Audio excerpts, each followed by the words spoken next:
Hello and welcome. My name is Samantha Black. I am the Executive Director of TRU PACE for TRU Community Care, and it is my pleasure to welcome you to the TRU Cares Luncheon for the 4th year in a row. While we had hoped to gather together this year in person, alas, COVID continues in our world, and we just want to keep everyone safe. So thank you for joining us on this platform. Most importantly, we are together. We are connected through our shared mission to support the people in our community facing advanced illness and loss. We are united by a common purpose, and we are thrilled that you chose to join us here today. We wouldn't be here today without the generous support of our sponsors. We would like to extend our heartfelt gratitude to our Platinum sponsors as of October 5th. Robert K. and Sydney M. Anderson, BOK Financial, Centura through Longmont United Hospital, St. Anthony's North Hospital, and Avista Adventist Hospital. And special thanks to our gold sponsors as of October 6th, Academy of Boulder, the Blank and Prince families in honor of Nancy Prince, Ewing Levitt Insurance Agency Incorporated, Frazier, Scott and Marlene Gresser, Griswold Home Care, Home Instead Senior Care, and One Point Patient Care. And finally, thanks so much to all of the silver sponsors listed on your screen. We would like to start our program by telling you about some of our accomplishments from the last year. So as we look back on this most incredible year, there is so much to celebrate at TRU.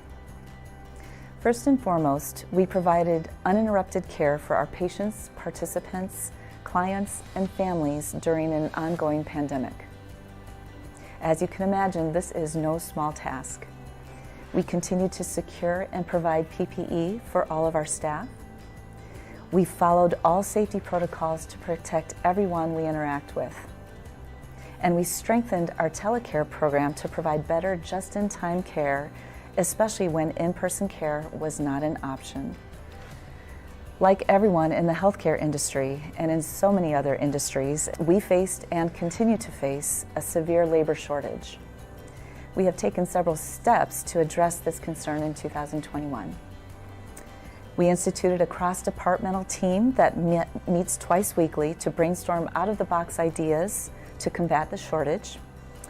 Not only did we offer sign-on bonuses for hard-to-fill positions, as others in the industry have done, but we also felt it was important to offer retention bonuses to all of our staff members, regardless of how long they've been with TRU, to show our appreciation and honor for their dedication and commitment to weather this storm, all of us together.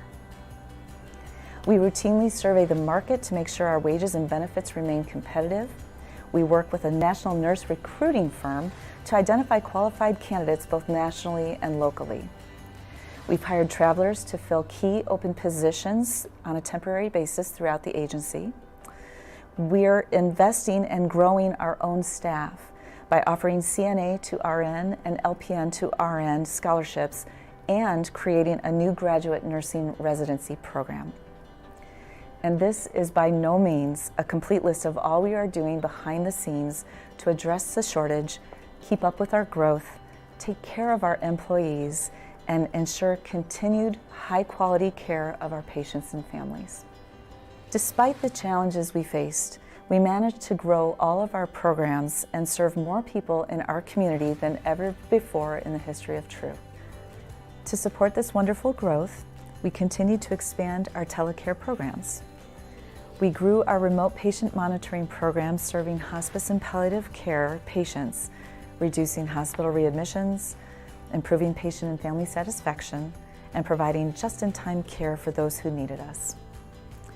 Thanks to generous foundation support, we provided GrandPads to PACE participants.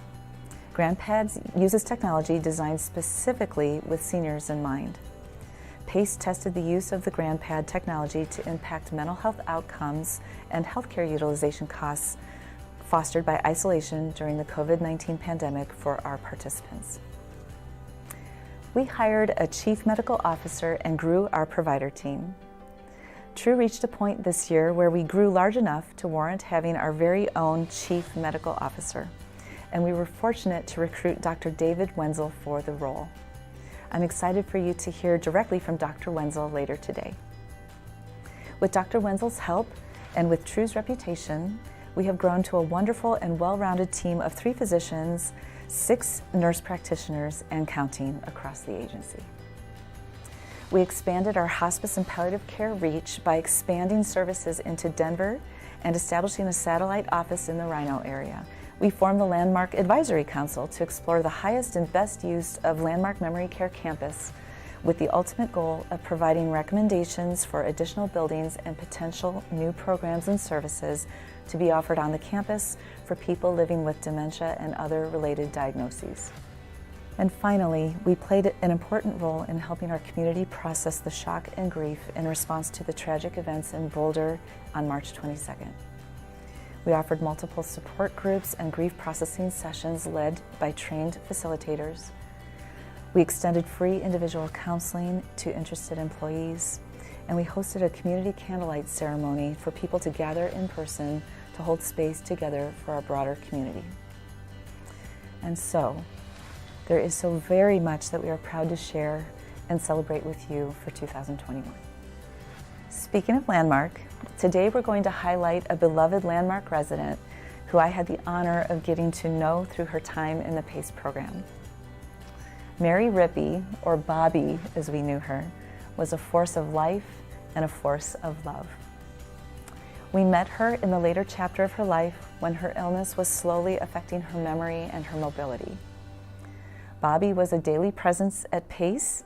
She was the welcome wagon and the PACE ambassador for all visitors, and she looked after all of us. Bobby was a lover of animals of all types and sizes. We spent many hours talking about cats and puppies and poring over pictures and books. She was a firecracker. She was mischievous. She lived life on her terms. And despite her health changes, we loved her for her indomitable spirit. I hope you enjoy this brief glimpse into Bobby's life, the way we took care of her, and the way she impacted many of us here at TRU. Oh my gosh. Everybody loved my mom. All of my friends always wanted to be at our house. They considered Bobby, I think, as important to be around and as fun to be around as me. And she just embraced everybody. She was a wild child when she was younger. She had some bumps in the road that was really hard for a woman growing up in the 50s and 60s. She was very independent. She had clear ideas about what she wanted to do and who she wanted to be, and it didn't necessarily fit the mold for that era. My name is Beth Jett. I am Bobby Rippey's daughter, and I call her Bobby Rippey because as a teenager, just to get under her skin, I called her Bobby, and it just stuck. Bobby was first diagnosed with Lewy body dementia and Parkinson's 13 years ago. The first diagnosis that she received was for Parkinson's, and we became concerned after she began tripping and falling. She stayed with us, she lived with us to help me raise my kiddos, and her space was in the basement of our house, and she started falling down the stairs in the basement. And other things were happening along with that. She would have these nightmares that would wake her up, and she would lash out in these nightmares. And that was a problem that we dealt with throughout the entirety of that 13-year diagnosis through to her death. And a few years after she was diagnosed with Parkinson's, we were noticing some memory issues, and we took her to a psychiatrist that specializes in geriatric diagnoses, and she was diagnosed with Lewy body dementia. At the time, we didn't really know what that meant. My mom would remember things in her mind and not be able to pull them out of her mouth, not be able to pull the thoughts from her mind and speak them clearly. And for her, that was a huge source of frustration. And then she would forget what she was saying. Trying to say, and so we had to intuit frequently what was going on in her mind, what she was saying. And to be honest, as her only child here in Colorado, that was a big burden for me. And having other people here at PACE in her life that knew her well from a medical perspective really helped me manage my mom's disease as it progressed. Having that team really helped us tremendously. Whew, Bobby.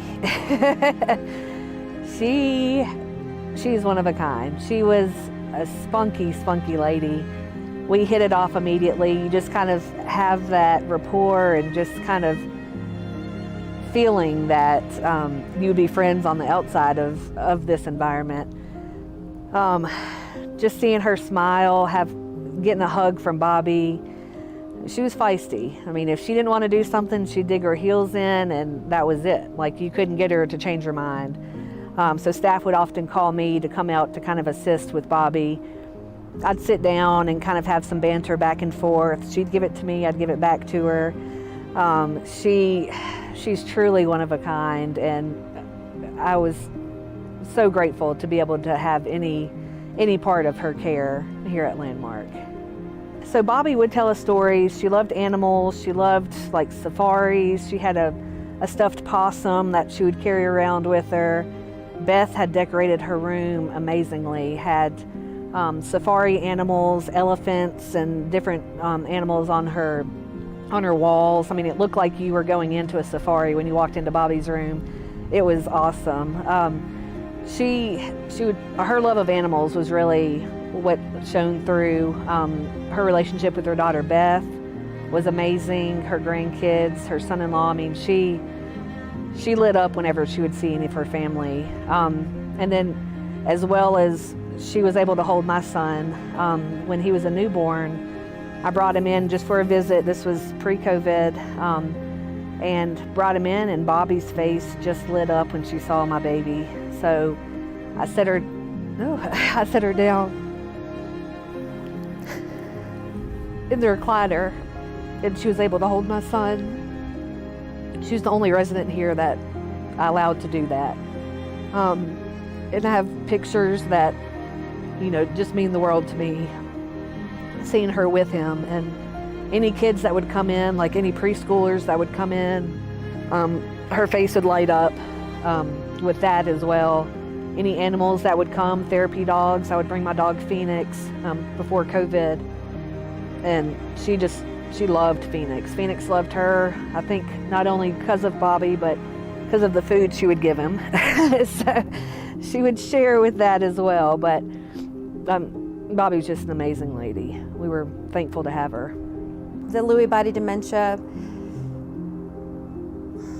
made the Parkinson's part of it worse because she couldn't remember that she wasn't supposed to walk. She couldn't remember that she was supposed to take medications at a certain time of day. She couldn't remember that she was not supposed to drive she couldn't remember to use her walker. And so the entire experience for this woman who was so vibrant and so freedom-seeking, this was a terrible disease and very hard for one person's family to navigate on our own. I watched a video on Facebook of some PACE staff describing what was possible, what was available, what services were available, and I was like, what? My mom can have only Social Security, no life savings, and qualify for all of these levels of care. My mother, before PACE, she had supplemental insurance that's common for people to have in addition to Medicaid in their old age, but no guidance on what was really available. So everything that we would do with her, we didn't know how it would be paid for. We didn't understand. The system is so complex. We didn't know that she could qualify for Medicaid. All of this were some of the first things that came to light when we started working with PACE. PACE was so concerned about my mom as a human being. The social workers, the medical staff, the daycare staff, the front office staff, Everybody was concerned about my mom as a human being. We never had any qualms about trusting the staff at PACE. So Bobby, I mean, when she first moved in, I was so surprised. Like from meeting her and seeing the way that she was, like, it was surprising to me that, you know, that she had, you know, that going on in her mind. And because she was always, like, the way that she spoke and the words that she would use, like, I was like amazed, you know, I was like, there is no way. But then, you know, throughout the days that, you know, when we got to know her more, you know, 'cause she would have her good days, she would have her bad days like anyone, and there was times where she would have like moments of clarity and she would just cry and, you know, like there wasn't much that we could do other than to offer a hug or, you know, to let her cry it out, because, you know, it's always hard seeing them like that when they know what they have going on and that they realize that they're losing their mind.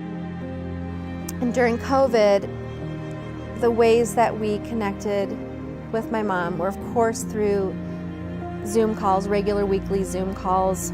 We connected with her through visits through the fence when the weather was decent. We were lucky enough to have one occasion where the hug tent was brought over to Landmark, and we were able to reach our arms through. My daughter and I were able to go and reach our arms through and hug my mom.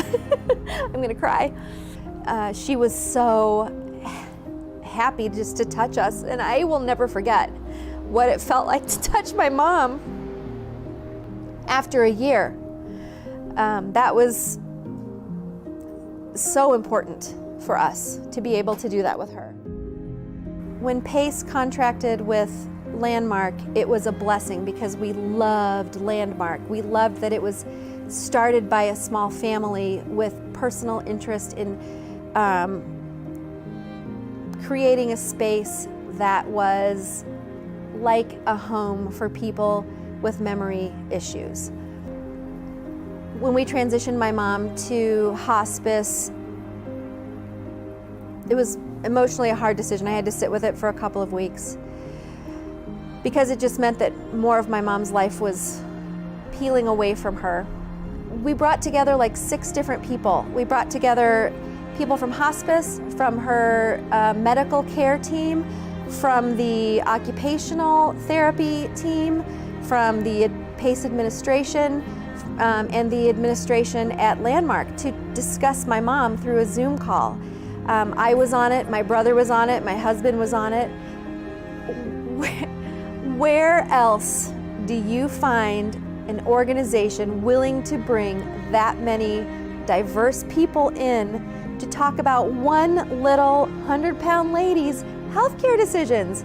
I came on with Bobby kind of towards the end of her care in hospice, and she was just so sweet, and every time you came in she had something nice to say.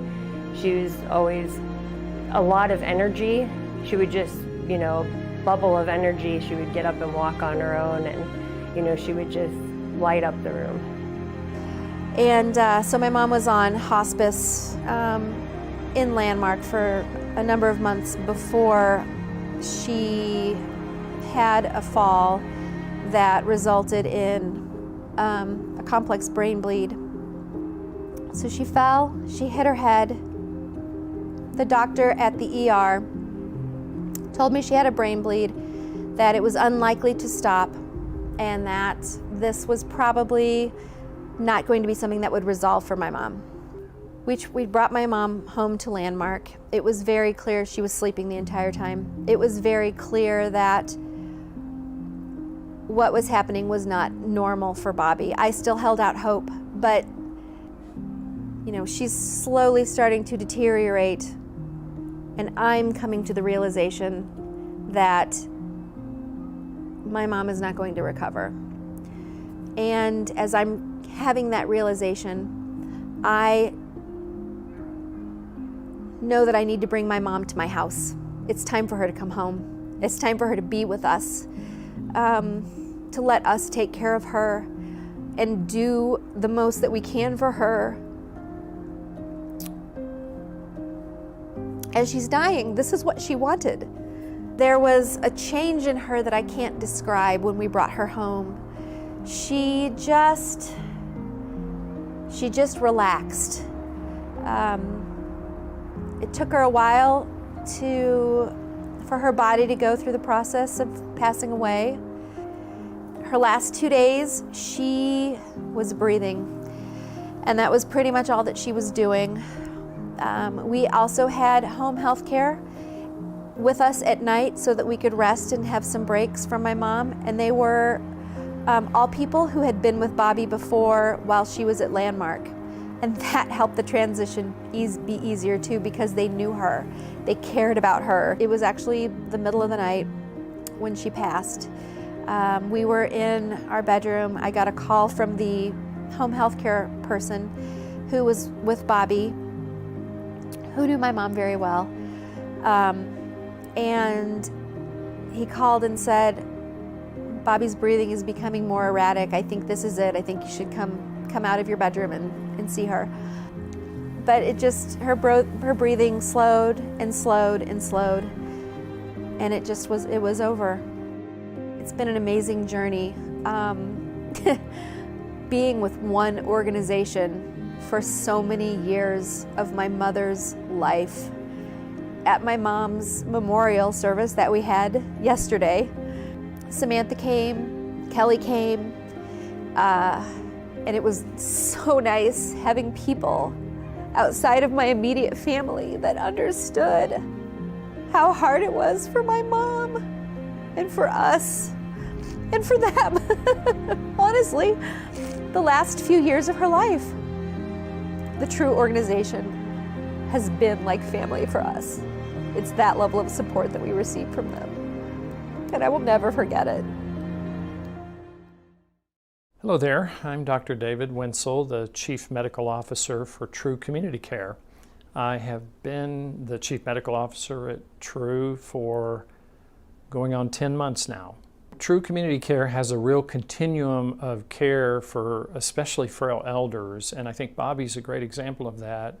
And the PACE team and the TRU Hospice team collaborated together to provide her care to improve her quality of life, make sure that she was symptom-free, or at least her symptoms were better controlled, and that she was able to move into her daughter's home and provide that in-home support so that she could stay there. Because we know when PACE programs and hospice programs collaborate like that, the PACE participants always live longer and their quality of life is always better. And they're often living where they want to live rather than having to be placed in a facility or a nursing home. So the collaboration between the PACE team and the hospice team is a great example of that continuum of services that TRU provides in the communities we serve. We have many other services we provide, but it's primarily to care for those who otherwise would not get care or would have to be cared for in a facility. I came to TRU Community Care at the beginning of 2021, sort of in the middle of a pandemic, which is interesting. I came here because of the mission and vision and purpose of the people that are working here. I have known several of the people that work here for a long time and have always been impressed by the commitment to the communities that TRU serves, and I came here to sort of help continue that. Through that continuum of care that we provide at TRU, we are able to touch many lives in the communities that we serve and to help many patients and families as they transition from chronic illness to end-of-life care. Before coming to TRU, I was the Chief Medical Officer at a nonprofit hospice PACE program and palliative care program in central Kansas for the last 12 years. And I have always made a point to work at nonprofit, usually smaller hospices, PACE programs, palliative care programs, and was really drawn to TRU because of the leadership here and the commitment that TRU has to the communities and the people that we serve. One of the greatest things that excites me about the future of TRU Community Care and the future of healthcare in general is that we're moving away from a fee-for-service model into a risk-sharing model with Medicare, and ultimately we'll do that with Medicaid and other commercial insurance entities. And so I'm very excited about what the future holds for TRU Community Care and the legacy that we're building here in this community to continue the long history that TRU has of caring for very frail, vulnerable patients in the communities we serve. I mean, TRU Community Care has been here for 40 years. This is not new, and we are beginning to push the envelope and boundaries of the way medical care is provided. That's why we need everybody's help to come together to do that, because we are going to continue doing everything we can to serve more people, and that's our primary mission. It's my great privilege to introduce our CEO, Michael McKell. Michael is someone I've known for many years and have respected for many years as well. His heart and compassion for the work that we do is unparalleled, and I am just honored and privileged to be able to stand beside him and beside all of the people that work here at TRU, but especially Michael, and serve all the communities that we serve, expand the services that we provide.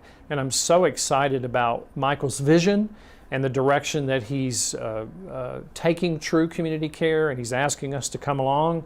And so I'm so excited to introduce him, Michael McKell, the CEO of TRU Community Care. Thank you, David.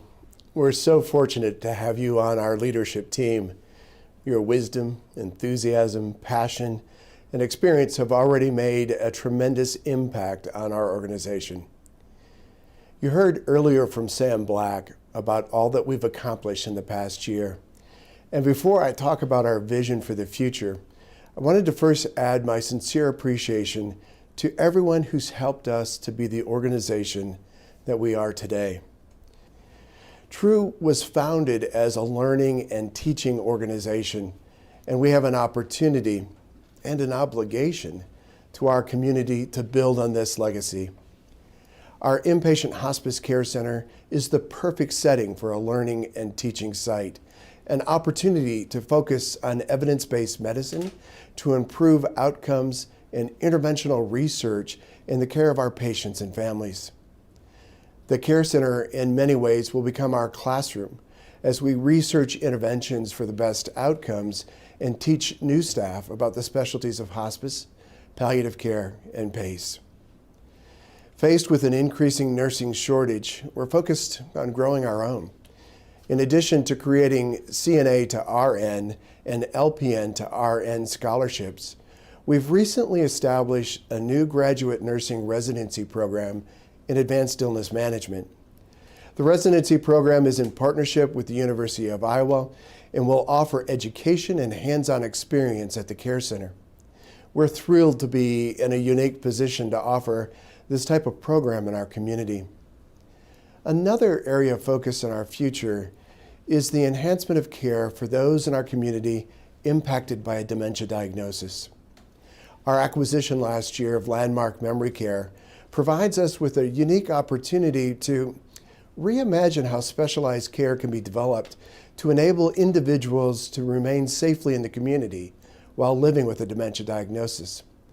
This could include the development of innovative day care center services, which could be made available to both the community at large and TRU PACE participants.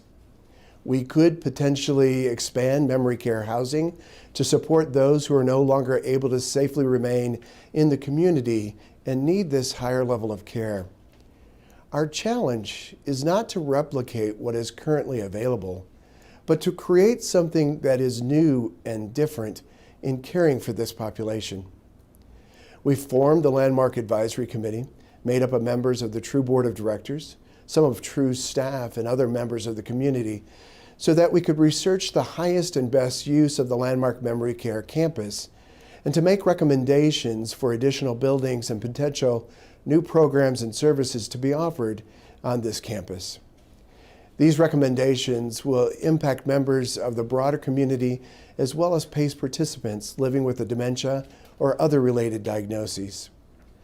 The healthcare landscape is continuously changing, and we pride ourselves in being 2 steps ahead, as much as we can be, to prepare for these changes. including investments in telecare to allow us to deliver just-in-time care as individuals and families manage through life being lived with serious illness. Working with key nonprofit partners to collaborate in the coordination of care for our communities, and positioning our organization to support workforce development to address the shortages in the community and state of much-needed healthcare workers. Thank you for being a part of our past, our present, and most excitingly, our future.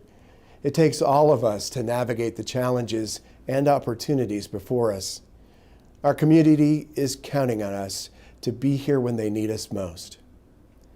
Up next, I want for you to hear how we, with your support, are impacting lives in our community. My name's Jeff Waters. I currently live in Longmont, Colorado. However, born and raised in New Jersey, came out to school at the University of Colorado about 1969, and I have to tell you, the first thing I did when I saw Boulder was pick up the telephone, called my dad who was working in Manhattan and said, "Dad, I'm never coming home again." I've always known of Boulder hospice from the 1970s when the hospice movement was gaining traction. However, recently when my sister was in need of palliative care and hospice care, I learned of TRU community care through Kaiser Permanente. My sister Doris was single, she was an attorney, and she was receiving care for a cancer diagnosis from her provider, which happened to be Kaiser Permanente. And this was a 10-year process for her. And she got through 7 years just fine. I say just fine, you know, it's not an easy process to go through, but was cancer-free. But after 7 years was diagnosed with metastatic cancer. And at that time, she shut down her law practice, sold her home, gave away all of her possessions, and moved in with me, which became a 3-year process. You know, we don't know of end of life and what the dying process is until it's right in front of our face. And then, thank God, we have the option for hospice care. You know, TRU community care can provide the clinical support and emotional support, spiritual support, all that, but there's also family support on top of that. Knowing the specifics of the dying process helped all of us enormously. And that's something, frankly, if I was to have to repeat or I would give anyone any advice, would be, look, you find out what active dying is and how it exhibits itself in the very beginning. So you're not at home confused and scared and kind of disoriented. You know what's going on. And I got that from the center. Well, here's a little story. I was talking to Dr. Snow. Remember, I came from this medical background, right? All over the world. I've been in and out of ICUs, respiratory care centers, everything. Well, I asked her one day, I said, what kind of reimbursement do you get for a patient in your facility? And she told me, and I was shocked how little it is. And this is a fraction of the cost being reimbursed to TRU community care for that particular service. And I did a quick back of the envelope calculation and said, no, there's no way. You know, my services that we received, which are not being fairly compensated at that time, remember my sister's on Medicare, well, I'm going to at least make up that gap in reimbursement. And to me, that was fair and needed. And if you pose the question to people, if you had to, out of your pocket, pay the expenses that were expended on behalf of you and your family during this period of time, knowing what the services are, would you pay it? And I can't imagine the answer wouldn't be anything but, yes, I certainly would. And you pay it a little forward. Talk to someone who has been challenged with a loved one in the end of life and talk to someone who has availed themselves of those services, and then project and think of yourself when that time may come.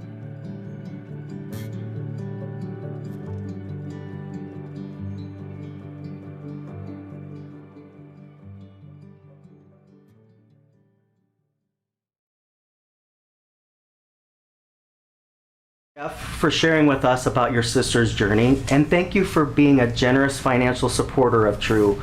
I'm sure that your commitment to paying it forward will inspire all of us here today. I also want to point out, you guys saw Kelly earlier in the video. She was pregnant at the time of the video. She actually is having her baby right now as we speak. She texted us saying she hoped that she would be done in time to join us. I don't know if she is or not, but we hope everything went well with you, Kelly. So, good afternoon. I'm Chad Hartman, Director of Access and Palliative Care Services at TRU. When I'm not hosting a fundraising event, I'm making sure that everyone who needs TRU's services has access to quality care. It's my pleasure to be here today with you. I'm live in studio this afternoon with my colleague and co-host, the lovely and talented Erin Custer. Erin is a clinical manager for TRU and oversees a team of CNAs, social workers, registered nurses, and chaplains as they work together as an interdisciplinary team to care and support for patients and families while on TRU Hospice. Erin, why don't you tell everybody how the Fund Our Mission portion of this event is going to work? Thanks, Chad. It's truly my honor to be with you all today, just as it has been my honor to take care of people who come to TRU for their end-of-life care. When the time for hospice has come, it means all test procedures have been exhausted, and the patient is ready to be made comfortable and at peace. To be able to be one of the people to make this possible is such an honor and a privilege. I was drawn to hospice work because while working in acute care, I saw there was a great need for specialized end-of-life care. I also believe that no one has to die alone. I've always known that there are generous supporters donating behind the scenes to make our work possible, and I'm glad I get to see the fundraising in action today and help with this amazing process. To set the tone for this part of the event, I'm excited to announce that Bob Von Eschen Jr. has once again committed to a generous matching donation today. Bob has offered to match up to $15,000 of what is raised today. That's incredible. It's incredible. Yeah. Thank you, Bob. We started this morning at about $50,000. Thank you so much to our generous supporters. So it's our job today to get to the $65,000 mark in the next 15 minutes so that we can realize the full amount of Bob's matching gift. Are we up for it? We're up for it. We're up for it. And here's how this is going to work. Chad and I are going to walk through a few suggested dollar amounts, highest to lowest, to tell you, and we'll tell you what that dollar amount, what kind of impact that will have on TRU's work. If you're inspired to give at that level, please do so by clicking the donate button on your screen, or you can text TRU 2021 to the number 41444. If you'd rather text in a pledge, compose a text to 41444 with the message TRU 2021, space, the amount you want to give, space, add your name, and it will show up on the screen as a pledge. And don't worry, you'll get a reminder on your phone to pay.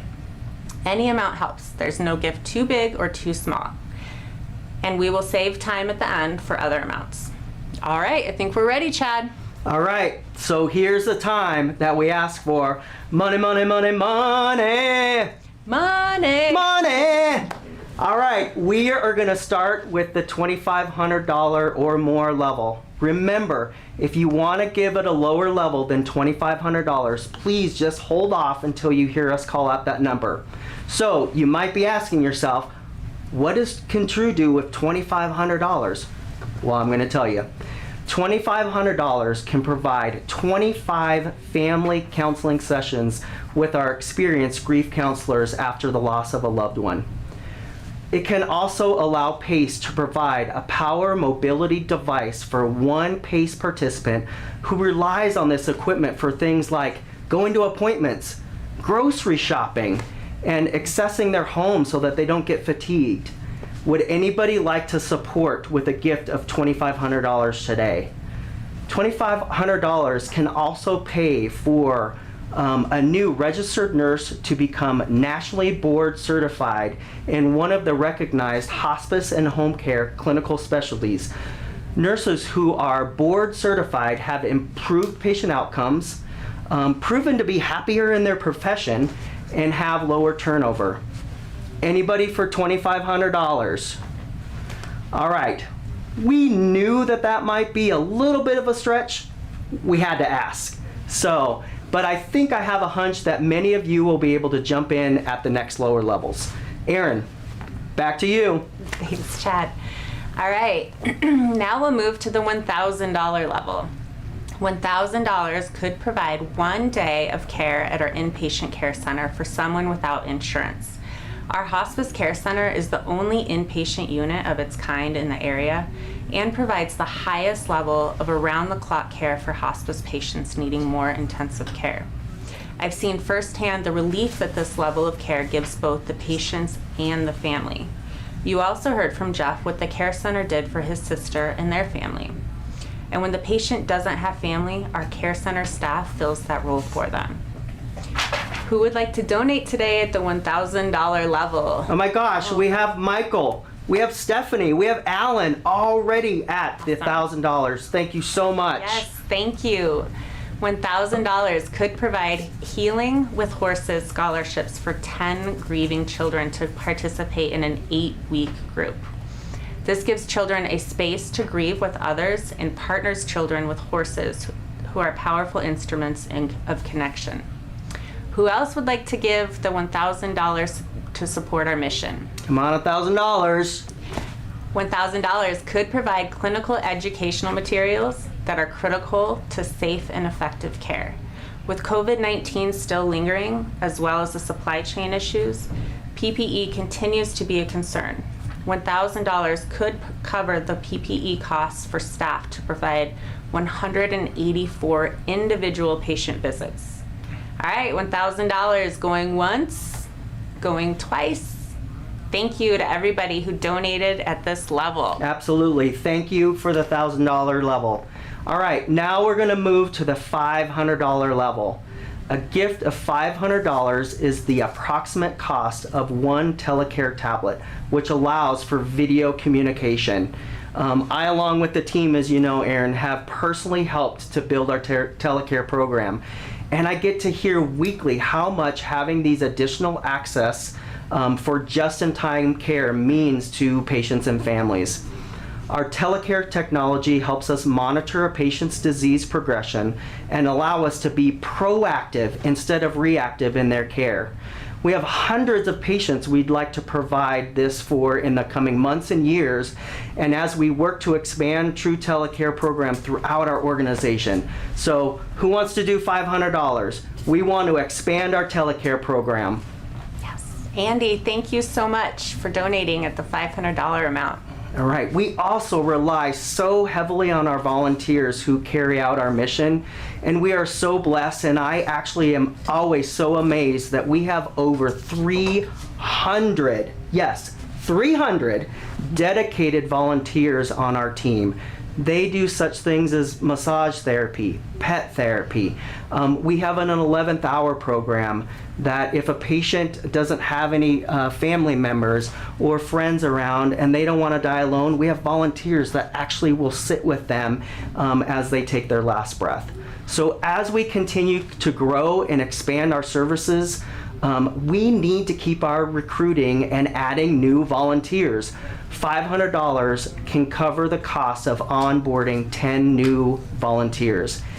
Anybody else want to do $500 for our mission? Anybody? $500? $500 can also enable TRU to host 2 undergraduate community health nursing students for a semester. TRU has already hosted 15 nursing students over the last 3 years and actually has a waiting list of interested students that want to come on. So anybody else for $500? Going once, going twice. All right, Thank you, everybody you. who donated $500. Yes, thank you so much. All right, next up is $250. There are so many ways $250 can support our work. A gift of $250 could pay for materials for 40 veteran honoring packets, which includes pins, certificates, and military branch flags for veterans in our hospice program. We are so proud of our Level 5 We Honor Veterans status and the unique care we provide for our veterans and their families. Anyone up for $250? The $250 amount could provide a special headset for a PACE participant who is hearing impaired. This dollar amount could provide telecare for a patient through an app on their smartphone for 1 year. $250 could cover the cost of 3,000 gloves. This would provide gloves for staff to complete 1 month of visits. Who else would like to donate $250? We got Marcia who donated $250 right now. Thank you. $250 could provide more than 1,000 people in our community with advanced care planning tools, including conversation starter kits and medical agent cards for homeless populations. $250. Jen also, $250. Thank you so much. Thank you to all of our donors. All right, Chad. All right, now we move to the $100 level. This is going to be our last level that we're going to be calling out. Jen, put me down for a $100 level.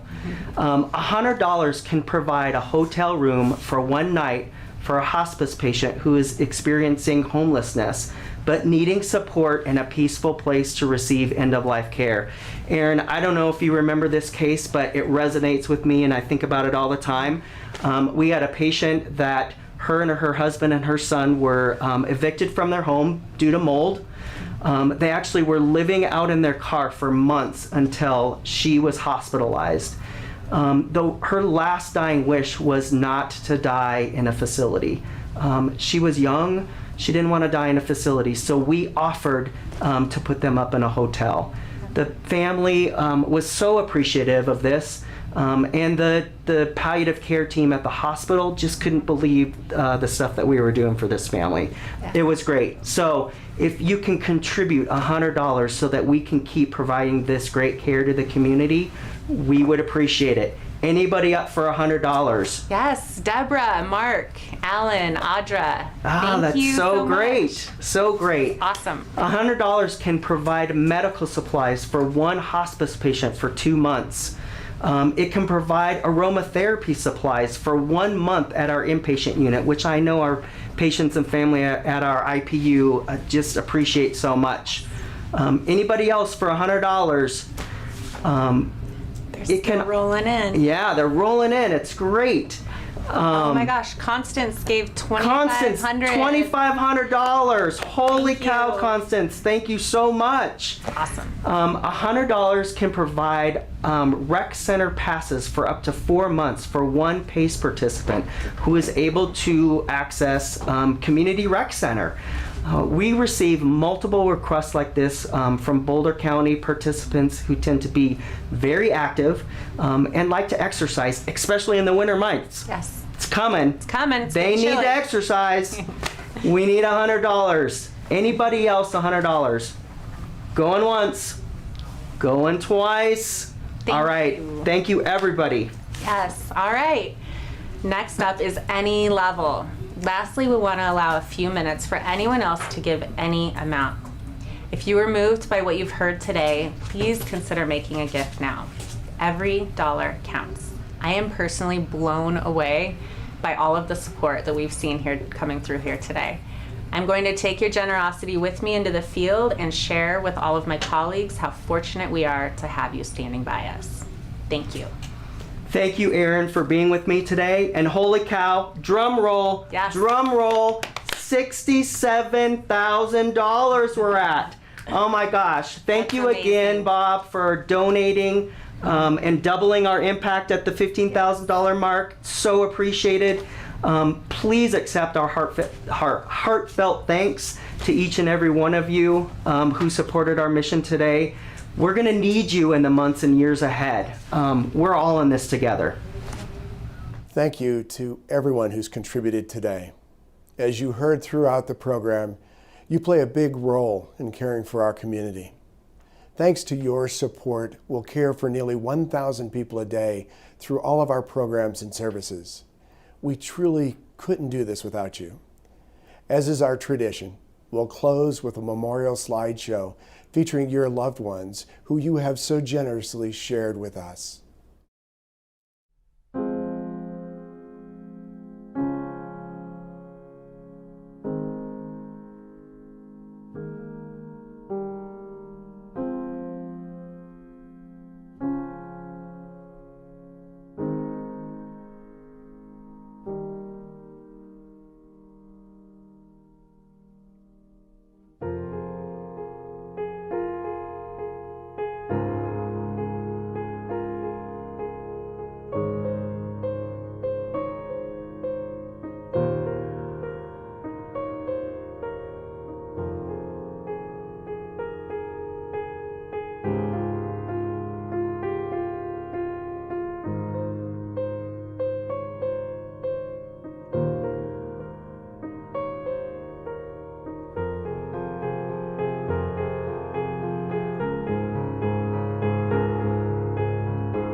Thank you again for sharing your loved ones with us. This concludes our program for today. Thank you for being with us.